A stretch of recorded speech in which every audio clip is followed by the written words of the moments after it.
Hello friends, स्वागत है आप सभी का आपके अपने यूट्यूब चैनल एबी टेक्निकल पर। तो दोस्तों, यहाँ पे जो लोग अप्रेंटिस करना चाहते हैं उनके लिए बेहद बड़ी खुशखबरी निकल के आ रही है। जी हाँ, oil and natural gas corporation limited मतलब कि ओएनजीसी में बेहद बड़ी रिक्वायरमेंट निकल के आ रही है। फ्रेंड्स, इसके होम वेबसाइट पे सीधा लिखा है हर एक काम देश के नाम। तो फ्रेंड्स, ये टैग लाइन अच्छा है। तो फ्रेंड्स, इस वीडियो में इस वैकेंसी के बारे में डिटेल में चर्चा करेंगे कि कब तक एलिजिबिलिटी क्राइटेरिया क्या है, कब तक फॉर्म भरा जाना है, कौन कौन अप्लाई कर सकते हैं, मेल फीमेल दोनों के लिए, क्या लोकेशन रहने वाला, सब कुछ के डिटेल में बारे में चर्चा करेंगे। तो फ्रेंड्स, अगर आप चैनल पर नए हैं तो यहाँ पे रेड कलर का बटन होगा, उस पर प्रेस कीजिए, सब्सक्राइब कीजिए, जिससे नए नए अपडेट की जानकारी आप तक सबसे पहले पहुंचे। तो फ्रेंड्स, चलिए शुरू करते हैं वीडियो को।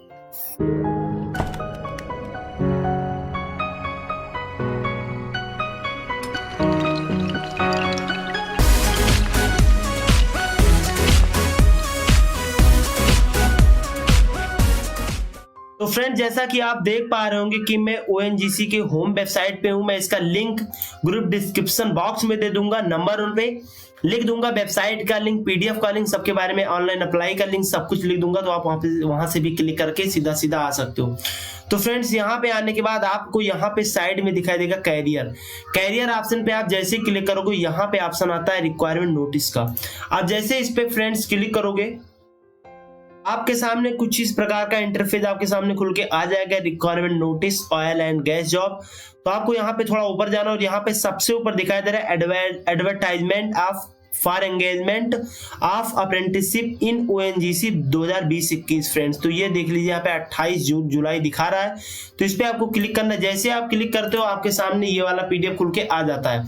तो फ्रेंड्स, अब चलिए मैं बात कर लेता हूँ इस पीडीएफ में डिटेल में। तो फ्रेंड्स, सबसे पहले तो ये जो डेट ऑफ नोटिफिकेशन यानी कि 29/7 को जारी किया गया है। फ्रेंड्स, एडवर्टाइजमेंट नंबर है APPR/1/22/2020 और उसके बाद लास्ट डेट की अगर बात की जाए तो 17/8/2020 रहने वाला है। इसमें मेल फीमेल दोनों लोग अप्लाई कर सकते हैं। फ्रेंड्स, ये चीज क्लियर करके रखिएगा। इसमें एक बात और, कोई भी फी नहीं लगने वाला है। फ्रेंड्स, ये भी क्लियर करके रखिएगा, नो फी। और फ्रेंड्स, नो एग्जाम, कोई एग्जाम नहीं होने वाला, ये भी चीज क्लियर करके रखिएगा। तो फ्रेंड्स, अब चलिए वैकेंसी के बारे में डिटेल से चर्चा करते हैं। फ्रेंड्स, यहाँ पे इन्होंने क्लियर किया कि engagement of apprentice under the apprentice act 1961। Friends, यहाँ पे इन्होंने सबसे पहले क्लियर कर दिया कि ये कोई परमानेंट जॉब नहीं है, सिर्फ और सिर्फ ट्रेनिंग है। फ्रेंड्स, तो ये चीज क्लियर करके रखिएगा। अब फ्रेंड्स, यहाँ पे मैं बात कर लेता हूँ location and tentative number of seat. तो फ्रेंड्स, यहाँ पे क्लियर किया गया कि एक आदमी यानी एक पर्सन सिर्फ और सिर्फ एक लोकेशन से फॉर्म भर सकता है।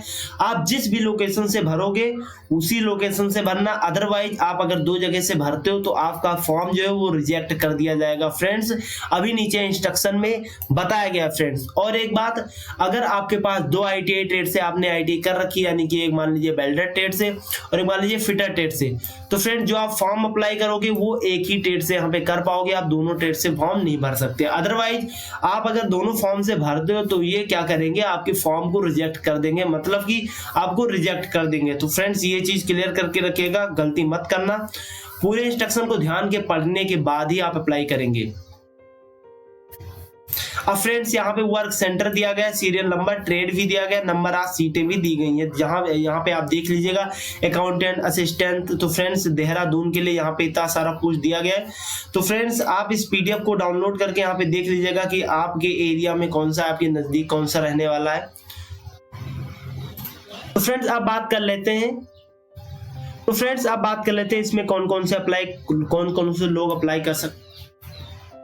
तो फ्रेंड्स, चलिए अब बात कर लेते हैं कि इसमें कौन कौन से लोग अप्लाई कर सकते हैं। सबसे पहले यहाँ पे बताया गया कि अगर आपने कहीं से भी अप्रेंटिस कर रखी है तो आप इसमें अप्लाई नहीं कर पाएंगे। तो ये चीज क्लियर करके रखिएगा कि आप कहीं से अप्रेंटिस ना किए हों।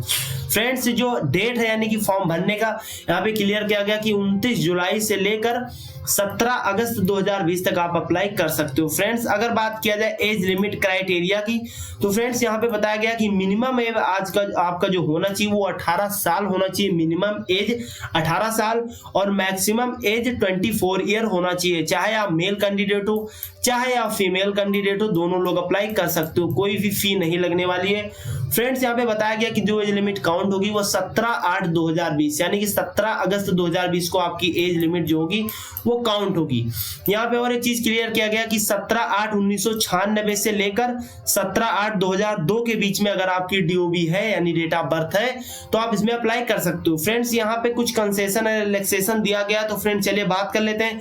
यहाँ पे अपर एज के बाद रिलैक्सेशन दिया जाता है, तो फ्रेंड्स यहाँ पे एसटी एससी के लिए 5 साल का दिया गया है, ओबीसी के लिए 3 साल का दिया गया और पीडब्ल्यूडी कैंडिडेट के लिए यहाँ पे 10 ईयर का दिया गया है फ्रेंड्स। और अगर उसके बाद अगर आप पीडब्ल्यूडी में हो और फिर अगर आप एसटी एससी में आते हो तो आपको 15 साल का छूट मिलेगा और अदरवाइज अगर आप ओबीसी में आते हो तो आपको 13 साल का छूट मिलेगा। काफी ज्यादा एज की छूट मिलने वाली फ्रेंड्स। तो फ्रेंड्स अब चलिए एलिजिबिलिटी क्राइटेरिया की बात कर लेते हैं। सबसे पहले अकाउंटेंट पोस्ट, अगर आपने अकाउंटेंट पोस्ट से आपको भरना है तो अगर आपके पास बैचलर डिग्री ग्रेजुएशन है कॉमर्स से तो आप अकाउंटेंट पोस्ट के लिए अप्लाई कर सकते हो। अगर आपके पास बीए है तो आप असिस्टेंट ह्यूमन रिसोर्सेज के लिए अप्लाई कर सकते हो। अगर आपके पास ITI टेट से स्टेनोग्राफी है, स्टेनोग्राफर का आपने कर रखा है तो यहाँ पे आप सेक्रेटरियल असिस्टेंट का भर सकते हो। अगर आपके पास कोपा है तो आप कंप्यूटर ऑपरेटर प्रोग्रामिंग असिस्टेंट के लिए अप्लाई कर सकते हो। अगर आपके पास ITI ड्राफ्टमैन सिविल ट्रेड से तो यहां पर आप ड्राफ्टमैन सिविल के लिए अप्लाई कर सकते हो। अगर आपने ITI इलेक्ट्रीशियन ट्रेड से कर रखा है तो आप इलेक्ट्रीशियन के लिए अप्लाई कर सकते हो। उसके बाद electronic mechanic, fitter, instrument, information and communication technology system maintenance, तो यहाँ पे अगर आपने ITI information and communication technology system maintenance से कर रखा है तो ही आप यहाँ पे अप्लाई कर सकते हो।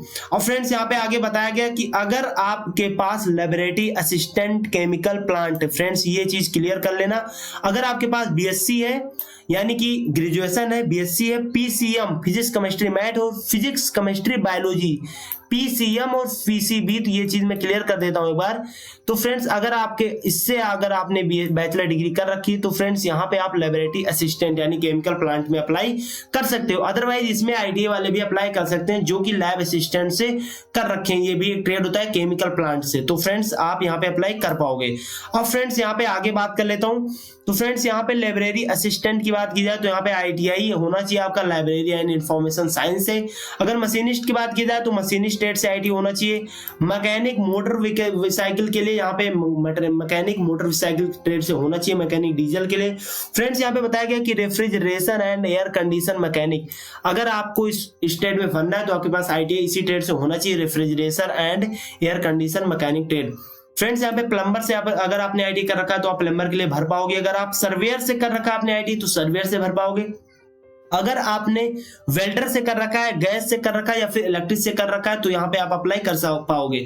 अब फ्रेंड्स चलिए यहाँ पे मैं बात कर लेता हूँ डिप्लोमा होल्डर के लिए। अभी तो ITI बैचलर डिग्री के लिए था, तो फ्रेंड्स यहाँ पे सीधा सीधा क्लियर किया गया कि सिविल हो चाहे कंप्यूटर साइंस हो चाहे इलेक्ट्रिकल हो चाहे इलेक्ट्रॉनिक्स टेलीकम्युनिकेशन हो चाहे इलेक्ट्रॉनिक्स हो चाहे मैकेनिकल हो, अगर आपने डिप्लोमा यानी डिग्री कर रखा है अगर आपने डिप्लोमा कर रखा है यूनिवर्सिटी से तो आप कहीं भी प्राइवेट यूनिवर्सिटी या फिर गवर्नमेंट यूनिवर्सिटी तो आप इसमें अप्लाई कर सकते हो। तो फ्रेंड्स अगर आपको फॉर्म भरना है, अप्लाई करना है, अगर आप अप्लाई नहीं कर पा रहे हो तो आप कमेंट सेक्शन में हमें कमेंट कीजिएगा। अगर आप कमेंट करते हो तो हम नेक्स्ट वीडियो लाएंगे जिसमें हम फॉर्म भरना आपको फिलअप करके 1 by 1 step by step clear कर देंगे। फ्रेंड्स यहाँ पे नोट क्लियर किया गया कि सीरियल नंबर 1 से 19 के लिए ट्रेड अप्रेंटिस यानी ITI या ग्रेजुएशन होना चाहिए अगर करना चाहते हैं। 20 से 25 के लिए डिप्लोमा होना चाहिए, but candidate with qualification according through distance learning mode और पार्ट टाइम मोड और corresponding mode shall not be considered.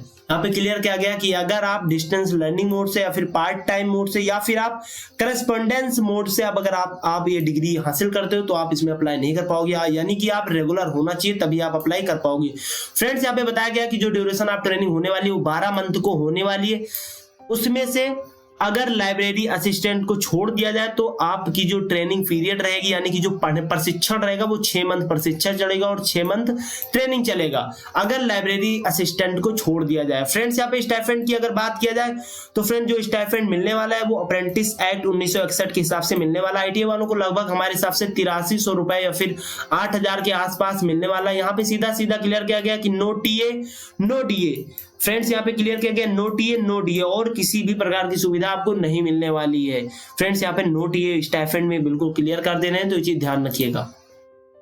तो फ्रेंड्स चलिए अब बात कर लेते हैं सिलेक्शन प्रोसेस का। तो जो भी आपका सिलेक्शन प्रोसेस होने वाला है वो आपके मार्क के बेस पे होने वाला है, यानी मेरिट बेस पे। जो भी आप इसमें क्वालिफिकेशन लगाओगे उसके हिसाब से आपकी मेरिट बनेगी। तो फ्रेंड्स जनरल इंस्ट्रक्शन में बताया गया कि आप फॉर्म भरने से पहले बिल्कुल करेक्ट डिग्री लगाएं, बिल्कुल स्टेप बाय स्टेप पूरा जो भी फॉर्म भरना है फिलअप करना है, कोई भी गलती मत करिएगा, अदरवाइज आपको फॉर्म रिजेक्ट कर दिया जाएगा। जो भी डिग्री वो फर्जी मत लगाइएगा, बिल्कुल करेक्ट लगाइएगा। फ्रेंड्स यहाँ पे एक चीज क्लियर कर रहा हूँ कि only for technician apprentice for trade mentions in serial number 20 से 25, यानी कि जो भी 20 से 25 सीरियल नंबर में आते हैं आप देख लीजिएगा, उनके लिए यहाँ पे बताया गया कि the applicant for the position should not have complete 3 year after passing of the qualifying examination as on the cut off date of eligibility. Example के रूप में दिया गया 19/8/2020, यानी कि जो 19/8/2020 है इससे 3 साल पीछे चले जाइए। तो इसके बीच में अगर आप पास आउट हैं, फाइनल ईयर अगर आप पास आउट हो तो ही आप इसमें अप्लाई कर सकते हो। अगर उसके बाद में आप आते हो तो आप अप्लाई नहीं कर सकते हो। तो ये चीज क्लियर करके रखिएगा। आप पॉलिटेक्निक डिप्लोमा यहाँ पे क्लियर किया गया, तो ये चीज यहाँ पे क्लियर करके गया। फ्रेंड्स गलती मत कीजिएगा। फ्रेंड्स यहाँ पे इन्होंने क्लियर किया गया, देखिए इसे काला में इन्होंने कर दिया है, इस पे कुछ ज्यादा ही लोग ध्यान देते हैं। फ्रेंड्स यहाँ पे सीधा सीधा बता रहे हैं कि अप्रेंटिस कंप्लीट होने के बाद आपको वर्क एरिया से निकाल दिया जाएगा, यानी कि कोई परमानेंट जॉब नहीं है। ये 3-4 बार अगर कोई भी अप्रेंटिस आती है तो वो ये 3-4 बार मेंशन कर देते हैं, जिससे बाद में कोई प्रॉब्लम ना हो। एक ही बार मेंशन करते तो भी चलता। फ्रेंड्स यहाँ पे क्लियर किया गया कि एप्लीकेशन रजिस्ट्रेशन नंबर या फिर कोई भी अगर आप में कोई त्रुटि रह जाती है तो जो आपका फॉर्म होगा वो रिजेक्ट कर दिया जाएगा। तो ये चीज क्लियर करके रखिएगा। और फ्रेंड्स यहाँ पे बताया गया कि requirement before filling online form application, यानी कि जब आप ऑनलाइन फॉर्म भरते हो उससे पहले इनको क्या क्या चाहिए होता है। तो फ्रेंड्स ये चीज मैं आपको क्लियर कर देता हूँ।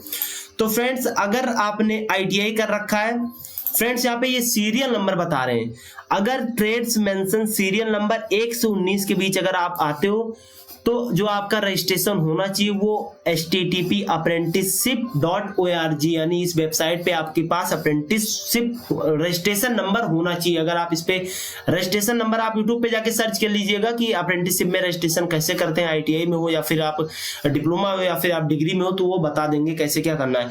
और फ्रेंड्स यहाँ पे बताया गया कि अगर आप यानी कि अगर आप डिग्री से हो, यानी कि सीरियल नंबर 20 से 25 से हो, यानी डिप्लोमा की बात कर लेते हैं, तो फ्रेंड्स यहाँ पे बताया गया है कि MHRD नेट्स पे जाके आपको अप्रेंटिसशिप की रजिस्ट्रेशन करनी पड़ेगी। वहां से एक नंबर मिलेगा, उस नंबर को आप अगर आप इसमें फिल करोगे तभी आप इसमें अप्लाई कर पाओगे। तो वो चीज सबसे इंपॉर्टेंट है, तो वो कर लीजिएगा।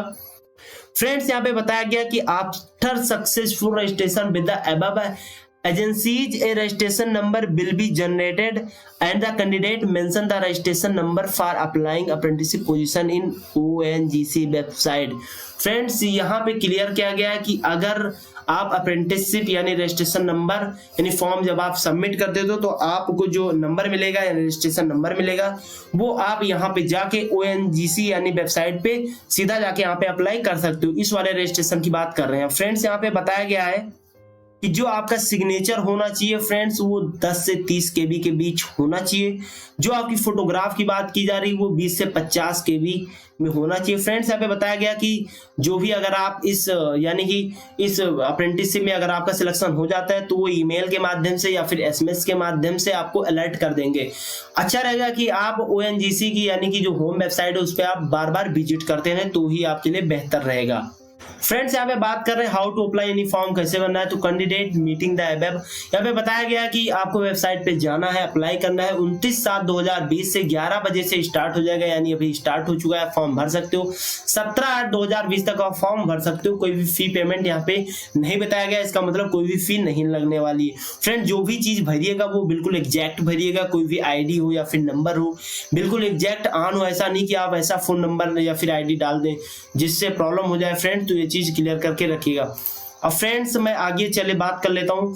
फ्रेंड्स यहाँ पे बताया गया ज्वाइनिंग एंड वेरिफिकेशन डॉक्यूमेंट, तो ये आपको मैसेज से आपको बताएंगे कि आपका डॉक्यूमेंट वेरिफिकेशन, यहाँ पे ईमेल एंड SMS अलर्ट यहाँ पे बता रहे हैं कि आपको बताया जाएगा कि आपको करवाना कब है, तो ये चीज क्लियर करके रखिएगा। और यहाँ पे कुछ इंपॉर्टेंट डेट दिया गया, तो फ्रेंड्स चलिए बात कर लेते हैं। यहाँ पे बताया गया कि जो एडवर्टाइजमेंट डेट है वो 29 जुलाई को जारी किया गया। ओपनिंग यानी ऑनलाइन फॉर्म भरा जाना है 29 जुलाई से भरा जाना है 11 बजे से AM से। लास्ट डेट जो है रिसीविंग ऑफ एप्लीकेशन की वो 17 अगस्त को होने वाली है 6 बजे तक फ्रेंड्स। 6 PM की बात कर रहे हैं फ्रेंड्स। यहाँ पे बात कर रहे हैं डेट ऑफ रिजल्ट, यानी जो सिलेक्शन होगा, रिजल्ट आएगा वो 24 अगस्त को आउट हो जाएगा, यानी कि 17 में 24 जोड़ दो तो कितने दिन होता है आपको पता होगा। अब यहाँ पे रिसीव कंफर्मेशन फ्रॉम कैंडिडेट, तो यहाँ पे 24 अगस्त से 1 अगस्त के बीच आपको क्लियर कर दिया जाएगा। तो फ्रेंड्स यहाँ पे इन्होंने क्लियर किया गया कि ये अपने अनुसार डेट को बढ़ा सकते हैं, यानी जो वैकेंसी की लास्ट डेट है उसको आगे भी कर सकते हैं जरूरत पड़ने पर। अब फ्रेंड्स यहाँ पे मैं इससे बात कर लेता हूँ name of work centre, corresponding state और करस्पॉन्डिंग डिस्ट्रिक्ट, यानी कहाँ के लोग अप्लाई करेंगे तो कहाँ पे फॉर्म भरेंगे, ये चीज क्लियर करके रखेगा। इससे पहले फ्रेंड्स अगर आप उत्तराखंड में आते हो तो जो इसका वर्क सेंटर वो देहरादून में फ्रेंड्स, यहाँ पे ऑल डिस्ट्रिक्ट लोग अप्लाई कर सकते हो। अगर आप आते हो गोवा में तो फ्रेंड्स यहाँ पे northern Goa and south Goa के लोग अप्लाई कर सकते हैं, यहाँ पे वर्क सेंटर जो है वो गोवा में ही है। फ्रेंड्स अगर यहाँ पे एक वर्क सेंटर मुंबई में अगर आप भरना चाहते हो तो आपको महाराष्ट्र से होना अनिवार्य है। उसके बाद ऑल डिस्ट्रिक्ट से होना अनिवार्य है, ऑल डिस्ट्रिक्ट के लोग यहाँ पे अप्लाई कर सकते हो। अगर उड़न की बात की जाए तो यहाँ पे भी महाराष्ट्र के ऑल डिस्ट्रिक्ट के लोग अप्लाई कर सकते हो फ्रेंड्स। अगर यहाँ पे बात की जाए अहमदाबाद में जो वर्क सेंटर है तो यहाँ पे गुजरात डिस्ट्रिक्ट के लिए अप्लाई है। यहाँ पे स्थित 4 ही डिस्ट्रिक्ट दिया गया, अहमदाबाद, गांधीनगर, खेड़ा एंड महसाना। तो फ्रेंड्स ये चीज क्लियर करके रखिएगा। अब यहाँ पे आप इस PDF को डाउनलोड करके देख लीजिएगा कि आप उस कैटेगरी में आते हो कि नहीं आते हो, तभी आप अप्लाई फॉर्म को करना। फ्रेंड्स इससे पहले अगर आपको बता दें, अगर आप ITI से जुड़े हो तो फ्रेंड्स आप हमारे चैनल पे क्लास भी चलती है, थ्योरी की क्लास चलती है और उसके बाद उसका PDF भी डिस्कशन किया जाता है, 1000 MCQ की भी बात की जाती है। तो फ्रेंड्स आप विजिट कीजिएगा, प्लेलिस्ट पर देख लीजिएगा। पेपर भी सॉल्व कराया जा रहा है, जो बैक ईयर पेपर है। मान लीजिए आपके भाई बंधु या फिर दोस्त कोई भी ITI कर रहा है, अगर इस साल वो ITI कर रहा है तो उसके लिए पेपर जो है वो बहुत इंपॉर्टेंट रहेगा। तो फ्रेंड्स वो क्लियर किया गया। और फ्रेंड्स आप हमसे यानी कि कोई भी डिस्कशन करना चाहते हैं, ग्रुप डिस्कशन करना चाहते हैं तो फ्रेंड्स आप हमें टेलीग्राम पर फॉलो कीजिए। टेलीग्राम का नाम है AB टेक्निकल हब, आप सर्च कीजिएगा AB टेक्निकल हब, वहां पे आप जुड़ जाइएगा। पे 2 चैनल है, एक जो चैनल है उस पे मैं डालता हूँ फिगर वगैरह, जो भी डिटेल PDF वगैरह रहता है, अपडेट रहता है, और एक चैनल है जिसमें आप डिस्कशन कर सकते हो, वो सिर्फ आपके लिए ही बताया गया। जो भी आपको डाउट हो आप वहां पे अपना क्वेश्चन रखिए, हम उस डाउट को जरूर क्लियर करेंगे। तो फ्रेंड्स ये थी हमारी आज की जानकारी। फ्रेंड्स आपको कैसी लगी? फ्रेंड्स यहाँ पे बताया गया है कि a candidate is considered to belong the optional area ही सी। यहाँ पे बताया गया कि आप जिस एरिया से बिलोंग करते हो उसी एरिया में फॉर्म भरना है, फिर डिस्ट्रिक्ट में भरना, अदरवाइज अदर में मत भरना, अदर में आप रिजेक्ट कर दिए जाओगे। तो चीज क्लियर करके रखिएगा। तो फ्रेंड्स एक बार ही फॉर्म भरना है, एक ही जगह से एक ही बार फॉर्म भरना है, ये भी क्लियर किया गया है। तो फ्रेंड्स ये जानकारी आपको कैसी लगी हमें कमेंट सेक्शन में अपना राय जरूर दें। और फ्रेंड्स अगर वीडियो अच्छा लगा हो तो लाइक कीजिए, और अगर आपको अगला वीडियो भी चाहिए तो आप कमेंट कीजिए, हम अगला वीडियो जरूर लाएंगे, कोशिश करेंगे। आप हमें टेलीग्राम के साथ साथ व्हाट्सएप, इंस्टा, फेसबुक पर भी फॉलो कर सकते हो, लिंक डिस्क्रिप्शन बॉक्स में दिया गया है। फ्रेंड्स मिलते हैं अगले वीडियो में एक नई जानकारी के साथ, एक नए अपडेट के साथ। तब तक के लिए bye bye, take care, best of luck.